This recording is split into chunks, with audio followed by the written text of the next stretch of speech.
नमस्कार दोस्तों, स्वागत है आपका एक बार फिर आपके अपने YouTube चैनल पर। इस वीडियो में हम यूनिट 3 पढ़ने वाले हैं आपका DSC 9 का वाक्य विज्ञान।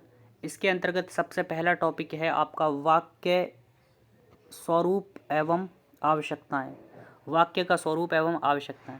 देखिए, वाक्य के स्वरूप को लेकर अलग अलग विद्वानों में मतभेद पाया जाता है। तो वाक्य स्वरूप को लेकर एक कुमारिल भट्ट नाम के भाषा शास्त्री हुए। कुमारिल भट्ट ने एक सिद्धांत दिया। कुमारिल भट्ट ने क्या सिद्धांत दिया? उन्होंने अभिहितान्वयवादी सिद्धांत दिया।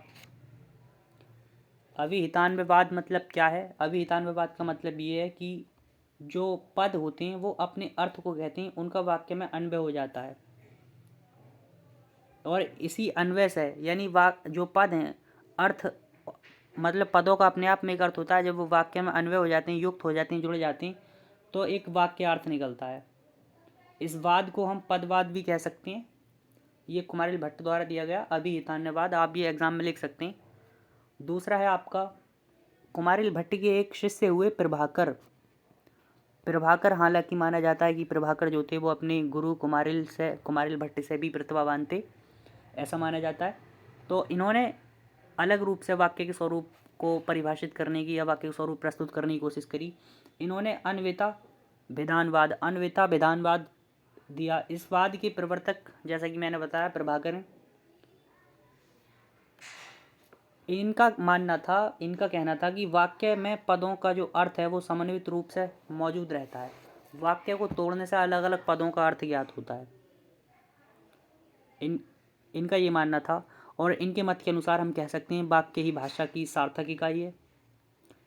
और आधुनिक जो भाषा शास्त्री हैं उनका भी मतलब यही मानना है कि भाई भाषा की जो पूर्ण सार्थक इकाई है वो वाक्य है। अब यहाँ पर परिभाषा देख लें। ये स्वरूप की बात की थी अब तक। तो पूर्ण अर्थ की प्रतीति कराने वाले शब्द समूह को वाक्य कहते हैं, ऐसा मानना था थ्रॉक्स एवं पतंजलि, जो कि प्राचीन व्याकरणविद थे, प्राचीन भाषा शास्त्री थे। ऐसा मानना है किसका? पतंजलि एवं थ्रॉक्स का। लेकिन कुछ जो आधुनिक भाषा शास्त्री हैं वो इस परिभाषा को स्वीकार नहीं करते। वे कहते हैं कि भाषा की इकाई जो है वो वाक्य है, ना कि शब्द समूह। भाषा की इकाई वाक्य है, ना कि शब्द समूह। क्योंकि जरूरी नहीं है कि शब्द समूह अनिवार्य है, क्योंकि एक पद भी वाक्य के रूप में प्रयोग होता है। जैसे कि चलोगे यानी कहाँ से, ये प्रश्नवाचक जो पद होते हैं ये अपने आप में वाक्य का कार्य करते हैं। तो इस प्रकार से ये परिभाषा आधुनिक जो भाषा शास्त्री हैं वो नहीं मानते। लेकिन देखिए, भाषा की अगर जो व्यवहारिक परिभाषा है उसे मैं देने की कोशिश करूं, जो मैंने यहाँ पर लिखी है आपके, तो हालांकि निर्विवाद रूप से परिभाषा नहीं दे सकते हैं, लेकिन फिर भी जो हम परिभाषा व्यवहारिक रूप में प्रयोग में लाते हैं वह कह सकते हैं कि भाषा की लघुतम पूर्ण सार्थक इकाई वाक्य कहलाती है। आई होप वाक्य की परिभाषा और स्वरूप समझ में आ गया होगा। अब बात करते हैं, देखिए आपके पेपर में भी टाइम कम है तो थोड़ा स्पीड के साथ पढ़ेंगे और आप भी थोड़ा खुद से पढ़ेंगे तो आपका आसानी से ये यूनिट भी कंप्लीट हो ही जाएगा। तो आवश्यकता की बात करें यानी वाक्य के अनिवार्य तत्व क्या हैं, तो वाक्य के अनिवार्य तत्व वही जो कुमारिल भट्ट थे उन्होंने 3 तत्वों को अनिवार्य बताया। पहला आकांक्षा, योग्यता और आसक्ति, या इसको सन्निधि भी कहा गया। तो आकांक्षा का मतलब क्या है यहाँ पर थोड़ा डिटेल में समझें। मैंने यहाँ पर शॉर्ट में लिख रखा है, लेकिन जो मैं बोल रहा हूँ उसको ध्यान से सुनेंगे, क्योंकि आपको एग्जाम में लिखना है ये सब जो मैं आपको समझा रहा हूँ। आकांक्षा का मतलब है अपेक्षा या फिर जिज्ञासा। अपेक्षा या जिज्ञासा का मतलब क्या है भाई यहाँ पे? तो जो वाक्य है ना, वाक्य में जो कर्ता, कर्म और क्रियाएं वो आपस में एक दूसरे से अपेक्षा रखती हैं।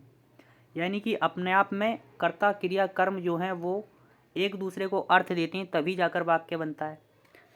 तभी जाकर कोई वाक्य पूर्ण रूप से जो है वो सार्थक बन पाता है। जैसे कि मैंने अगर बोल दिया राम, तो राम जो है उसका अपने आप में कोई अर्थ नहीं है। राम जो है वही क्रिया से अपेक्षा रखेगा। राम मतलब क्या कर रहा है, राम क्या कर रहा है, या फिर राम क्या कर रहा है, राम या कौन पढ़ता है, क्या पढ़ता है। इस प्रकार से हम जो है वो क्रिया कर जो करता है वो यहाँ पर क्रिया और कर्म से अपेक्षा रखता है। इसी प्रकार कर्म और जो क्रिया है वो भी कर्ता तथा क्रिया से अपेक्षा रखती हैं। तो इस प्रकार से आपस में ये एक अपेक्षा रखते हैं। दूसरा तत्व है योग्यता। योग्यता योग्यता का मतलब है यहाँ पर कि पदों में जो पारस्परिक संबंध होता है, पारस्परिक संबंध की योग्यता या क्षमता, अर्थात पदों के द्वारा जो अर्थ कहा जा रहा है, अर्थात पदों के द्वारा जो अर्थ कहा जा रहा है उसको क्रियात्मक रूप देने की योग्यता या क्षमता होनी चाहिए। इसका मतलब है कि पदों के अन्वय में कोई बाधा ना हो, यानी पदों के आपस में जो जुड़ना है, युक्त हो रहे हैं पद, उनमें कोई बाधा ना हो। ठीक है, अब आसक्ति या सन्निधि के बारे में समझ लें, ये क्या है। तीसरा तत्व है आपका आसक्ति या सन्निधि। आसक्ति का मतलब है समीपता, इसको ही हम सन्निधि भी कहते हैं। समीपता का मतलब है कि वाक्य में प्रयुक्त पद लगातार या क्रमबद्ध रूप से उच्चारित हों। वाक्य में जो प्रयुक्त पद हैं वो लगातार या क्रमबद्ध रूप से उच्चारित हों। इसका क्या मतलब है, बीच में आवश्यकता से अधिक समय देने पर उनका जो पद है उनका क्रम टूट जाएगा और इस प्रकार से वाक्य नहीं बन पाएगा। तो एक प्रकार से एक आसक्ति, एक क्रमबद्धता बनी रहे, जैसे कि मैं खाना खाता हूँ। अब जैसे मैंने मैं खाना खाता हूँ बोल दिया तो ये वाक्य कहलाया, लेकिन यदि मैं बोलूँ कि मैं खाना और फिर मैं भाई 2 घंटे बाद कहूँ कि खाता हूँ, तो फिर ये वाक्य नहीं बन पाएगा ना, या 1 दिन बाद कहूँ। तो इस प्रकार से एक क्रमबद्धता या फिर एक समीपता अगर पदों के बीच में होती है तभी जाकर वाक्य बनता है। उम्मीद करता हूँ वाक्य की आवश्यकता तो भी आपको समझ आ गए होंगे। नेक्स्ट आपका टॉपिक पढ़ते हैं हम, वाक्य के प्रकार। देखिए, वाक्य रचना के भेद जो है वो अभी मैं छोड़ रहा हूँ, वो कल आपको करा दूंगा। अभी पढ़ लें आप वाक्य के प्रकार। तो अलग अलग दृष्टिकोणों से विचार करने पर भाषा में प्रयुक्त वाक्य को अलग अलग प्रकारों पर, अलग अलग आधारों पर वर्गीकृत किया गया है। 5 आधारों पर वर्गीकृत किया गया है, जिसमें सबसे पहला है आपका आकृति मूलक भेद, दूसरा है आपका रचना मूलक, तीसरा अर्थ मूलक, चौथा क्रिया मूलक, पांचवा शैली मूलक। सबसे पहले बात करेंगे हम भाई आकृति मूलक भेद की। आकृति मूलक भेद का क्या मतलब है, तो आकृति मूलक भेद का मतलब है कि प्रकृति और प्रत्यय यानी मूल शब्द और जो संबंध स्थापित करने वाले तत्व हैं, यानी अर्थ तत्व और संबंध तत्व हैं, उनका मिला ना होना। आकृति मूलक के आधार पर जो है 2 प्रकार की हैं ये, यानी कि प्रकृति और प्रत्यय के मिलने और ना मिलने के आधार पर 2 प्रकार की हैं, अयोगात्मक वाक्य और योगात्मक वाक्य। अयोगात्मक में प्रकृति और प्रत्यय यानी अर्थ तत्व एवं संबंध तत्व, ये पिछले वीडियो में हमने पढ़े थे, क्या होती हैं, ये नहीं मिले होते। कारक चिन्ह इसमें स्वतंत्र होते हैं, जैसे कि चीनी भाषा, हिंदी भाषा, ये क्या है आपकी अयोगात्मक भाषा का उदाहरण है। इसमें अयोगात्मक वाक्य प्रचलित हैं, अयोगात्मक वाक्य देखने को मिलती हैं। जैसे कि चीनी भाषा में एक वाक्य है वो ता नी, मैं तुझे मारता हूँ, तो इसमें क्या है, प्रकृति और प्रत्यय अलग अलग हैं। वहीं देखिए संस्कृत में एक वाक्य है वृक्षात पत्रम अपतत, यानी वृक्ष से पत्ता गिरता है, तो इसमें हमें क्या है, इसमें हमें प्रकृति और प्रत्यय अलग अलग नहीं दिख पा रहे, स्वतंत्र रूप से नहीं है। तो वाक्यों में, योगात्मक वाक्यों में प्रकृति और प्रत्यय, ध्यान रखेंगे अर्थ तत्व एवं संबंध तत्व। अर्थ तत्व वे शब्द होते हैं जो मूल रूप होता है उनका, तथा संबंध तत्व जो पदों के साथ जोड़ते हैं, जो उनका एक अर्थ बनाते हैं, जो वाक्य में अन्य शब्दों के साथ संबंध स्थापित करने का कार्य करते हैं, वो संबंध तत्व कहलाते हैं। जैसे कि मोहन ने खाना खाया, तो मोहन जो है वो मूल तत्व है और ने यहाँ पर क्या है, संबंध तत्व। तो संबंध तत्व और अर्थ तत्व यहाँ पर जुड़े हुए होते हैं। जैसे कि संस्कृत में मैंने अभी एक उदाहरण दिया आपको, वृक्षात पत्रम अपतत, संस्कृत, लैटिन और ग्रीक भाषा की वाक्य इसका आपका उदाहरण हो जाएंगे योगात्मक वाक्य का। दूसरा आधार है आपका रचना मूलक वाक्य। रचना मूलक, देखिए रचना मूलक आधार पर 3 भेद हैं, सामान्य वाक्य, मिश्र वाक्य और संयुक्त वाक्य। सामान्य वाक्य, सामान्य वाक्य में एक उद्देश्य और एक विधेय होता है, अर्थात एक संज्ञा और एक क्रिया होता है। जैसे कि वह पुस्तक पढ़ता है, वह खाना खाता है, वह घर जाता है, ये क्या है, नॉर्मल एक इसमें संज्ञा और एक क्या है, क्रिया है। मिश्र वाक्य क्या होता है भाई, तो मिश्र वाक्य में एक मुख्य उपवाक्य होता है और उस पर आश्रित एक या फिर अनेक उपवाक्य होते हैं। जैसे कि यहाँ पर एक मुख्य वाक्य है कि जिसके पास धन होता है उसके सभी मित्र होते हैं, यानी कि यहाँ पर मुख्य वाक्य क्या है भाई, जिसके पास धन होता है तो उसके सभी मित्र होते हैं, या जिसके पास विद्या होती है उसका सर्वत्र आदर होता है, ये आपके मिश्र वाक्य हैं। अब देखिए संयुक्त वाक्य की बात करें, इसमें आपका थोड़ा सूक्ष्म अंतर देखने को मिलता है मिश्र वाक्य और संयुक्त वाक्य में। संयुक्त वाक्य में एक से अधिक प्रधान उपवाक्य होते हैं और इनके साथ आश्रित उपवाक्य एक या अनेक होते हैं या फिर नहीं भी होते हैं। जैसे कि अब उदाहरण देखें, जब मैं गुरु की कुटी पर पहुंचा तो वे स्नान करने नदी पर गए थे। यानी जब मैं गुरु की कुटी पर पहुंचा तो वे स्नान करने नदी पर गए थे। यहाँ पर दोनों क्या हैं? दोनों प्रधान उपवाक्य हैं, तो एक से अधिक प्रधान उपवाक्य संयुक्त वाक्य में देखने को मिलते हैं। तीसरा है आपका अर्थमूलक भेद। देखिए अर्थमूलक भेद के आधार पर 8 भेद हैं। विधि वाक्य, निषेधात्मक, प्रश्न वाक्य, ये आप आसानी से आप समझ सकते हैं। जैसे कि मोहन काम करता है, वह घर जाता है, ये क्या है? विधि वाक्य, नॉर्मल है, ये सामान्य वाक्य है। और इसी प्रकार से निषेधात्मक अर्थात किसी चीज़ को नकार ना करने की जो वाक्य होते हैं वो निषेधात्मक वाक्य हैं। जैसे गुंजन काम नहीं करती है, तुम खाना नहीं खाते हो, जिसमें नहीं शब्द आए वो निषेधात्मक वाक्य कहलाएगा। क्या तुम पागल हो अर्थात प्रश्न वाक्य। अनुज्ञा वाक्य, किसी को आज्ञा देने वाले वाक्य अनुज्ञा वाक्य, जैसे कि तुम करो, तुम खाओ, जैसे कि टीचर बोलता है असाइनमेंट बनाओ, ये क्या है? आपके अनुज्ञा वाक्य। संदेह वाक्य अर्थात जिस वाक्यों में संदेह हो, जैसे कि शायद आज वर्षा होगी, शायद वह कल तक आ जाए, तो ये क्या आपके संदेह वाक्य हैं। इच्छार्थक वाक्य, ईश्वर तुम्हें सफल करे या ईश्वर तुम्हें सद्बुद्धि दे, तो ऐसी मेरी आकांक्षा है, ऐसी मेरी इच्छा है, ये इच्छार्थक वाक्य कहलाते हैं। यदि कृष्णा पढ़ता तो अवश्य उत्तीर्ण हो जाता, ये संकेतार्थक वाक्य हैं। यानी कि कृष्णा पढ़ता तो अवश्य उत्तीर्ण हो जाता, यानी यहाँ पर क्या है? संकेत दिया जा रहा है। अरे तुम उत्तीर्ण हो गए, अरे तुम पास हो गए, यह क्या है? एक विस्मयार्थक वाक्य, यानी विस्मय आश्चर्यजनक वाक्य। जब हम आश्चर्य को व्यक्त करने के लिए वाक्य का उपयोग करते हैं तो वो विस्मयार्थक वाक्य का उपयोग करते हैं। चौथा है आपका क्रियामूलक भेद।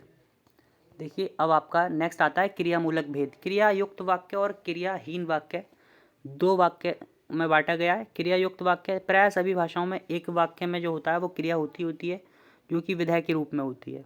जैसे कि राम पुस्तक पढ़ता है। अब इसके आधार पर भी देखिए, वॉइस के आधार पर, वाच्य के आधार पर 3 प्रकार हैं। राम पुस्तक पढ़ता है, कर्तृवाच्य, यानी कि यहाँ पर कर्ता की प्रमुखता है, कर्ता मुख्य है। मेरे द्वारा पुस्तक पढ़ी गई, यानी यहाँ पर कर्म की प्रमुखता है, कर्म यहाँ पर क्या है? मुख्य है। मेरे द्वारा पुस्तक पढ़ी गई, वो कर्मवाच्य है, और इस प्रकार से जहाँ भाव की प्रधानता हो वो भाववाच्य है। मेरे द्वारा हंसा जाता है। क्रियाहीन वाक्य, क्रियाहीन वाक्य का यहाँ पर क्या मतलब है? तो क्रियाहीन वाक्य, क्रियाहीन वाक्य प्रचलन के आधार पर कई भाषाओं में क्रियाहीन वाक्यों का प्रयोग होता है, जैसे कि संस्कृत, रूसी, बांग्ला। जैसे कि एई अमारवाड़ी, एई अमारवाड़ी ये बांग्ला का शब्द है, यानी ये मेरा घर है, ये क्रियाहीन वाक्य है। इसके अलावा प्रश्न वाक्य, कहाँ से, कहाँ तक, या फिर मुहावरों में जिसकी लाठी उसकी भैंस, यहाँ पर क्रिया नहीं है। या फिर जितने भी मुहावरे हैं वो सब, या फिर विज्ञापन, समाचार पत्रों के जो आपके शीर्षक होती हैं, हेडलाइंस होती हैं, उनमें हमें क्या देखने को मिलती हैं? तो उनमें हमें आपके क्रियाहीन वाक्य देखने को मिलती हैं। ठीक है। इसके अलावा अब आगे आते हैं हम शैली, यानी स्टाइल, यानी बोलने का तरीका, उसके आधार पर वाक्यों का वर्गीकरण। शैली के आधार पर शिथिल वाक्य, समीकृत वाक्य और आवर्तक वाक्य। तो ऐसे वाक्य जिसमें अलंकृत या मुहावरेदार वाक्य की ओर ध्यान नहीं दिया जाता, लेखक मनमाने ढंग से अपनी बात कहता है, वो कहलाते हैं आपके शिथिल वाक्य। जैसे कि एक था राजा, या फिर ऐसी वाक्य को पढ़ लेते हैं, एक थी रानी कुंती, उसके थे 5 पुत्र, एक का नाम युधिष्ठिर, एक का नाम भीम, एक का नाम कुछ और, एक का नाम कुछ और, एक का नाम मैं भूल गया। यानी मैं मनमाने ढंग से अपनी बात कह रहा हूँ, मनमाने ढंग से वाक्य का प्रयोग कर रहा हूँ, उपवाक्य का प्रयोग कर रहा हूँ, तो ये शिथिल वाक्य हैं। समीकृत वाक्य, समीकृत वाक्य में संतुलन और संगति का ध्यान दिया जाता है। जैसे कि मुहावरे जो होते हैं वो मुख्यतः इसी के अंतर्गत आती हैं, समीकृत वाक्य के। जैसे कि घर का ना घाट का, जिसका पैसा उसकी भैंस, सॉरी जिसकी लाठी उसकी भैंस, जिसके पास पैसा उसी के मित्र। इस प्रकार से जो मुहावरेदार वाक्य हैं वो समीकृत वाक्य। आवर्तक वाक्य, कथनीय वस्तु अंत में दी जाती है, यानी जो श्रोता है उसकी जिज्ञासा को बढ़ाया जाता है आवर्तक वाक्यों में। जैसे कि यदि तुम सुख चाहते हो, यदि शांति चाहते हो, यदि कीर्ति चाहते हो, यदि अमरता चाहते हो, तो विद्या धन में मन लगाओ या विद्या अध्ययन में मन लगाओ, तो ये आपके आवर्तक वाक्य कहलाती हैं। अब देखिए लास्ट टॉपिक है आपका वाक्य के निकटतम अवयव। वाक्य के निकटतम अवयव क्या है भाई? तो वाक्य के निकटतम अवयव, वाक्य में प्रयुक्त पद या शब्द जो स्थान की दृष्टि से नहीं बल्कि अर्थ की दृष्टि से समीप होते हैं, उन्हें निकटतम अवयव कहा जाता है। जैसे कि is he coming, is he coming, क्या वह आ रहा है। यहाँ पर ही और कमिंग जो हैं वो स्थान की दृष्टि से क्या है? समीप हैं। लेकिन इज और कमिंग का अर्थमूलक रूप जो है वो अर्थ की दृष्टि से ये दोनों समीप हैं, तो ये क्या है, आपस में निकटतम अवयव हैं। यहाँ पर यही निकटतम अवयव है, ठीक है। अब एक पॉइंट है कि भाषा के निकटतम अवयवों की अनुवीति होने से ही शुद्ध अर्थ का बोध होता है। यानी भाषा के जो निकटतम अवयव हैं उनके अन्वित होने से, उनके युक्त होने से शुद्ध अर्थ का पता लगता है। जैसे कि वह समुद्री व्यापारी जो व्यापार के लिए विदेश गया था, कल घर आ गया। तो यहाँ पर अर्थ की दृष्टि से हमें पता लग रहा है भाई कौन आ गया, तो समुद्री व्यापारी आ गया या गया था। तो ये यहाँ पर निकटतम अवयव हैं। आई होप निकटतम अवयव भी आप समझ गए होंगे। थोड़ा और अपनी बुक से इसको डिटेल में पढ़ लीजिएगा। उम्मीद करता हूँ वीडियो अच्छी लगी होगी। वीडियो अच्छी लगी तो सब्सक्राइब करें चैनल को। मिलते हैं आपसे एक अगले वीडियो में। धन्यवाद।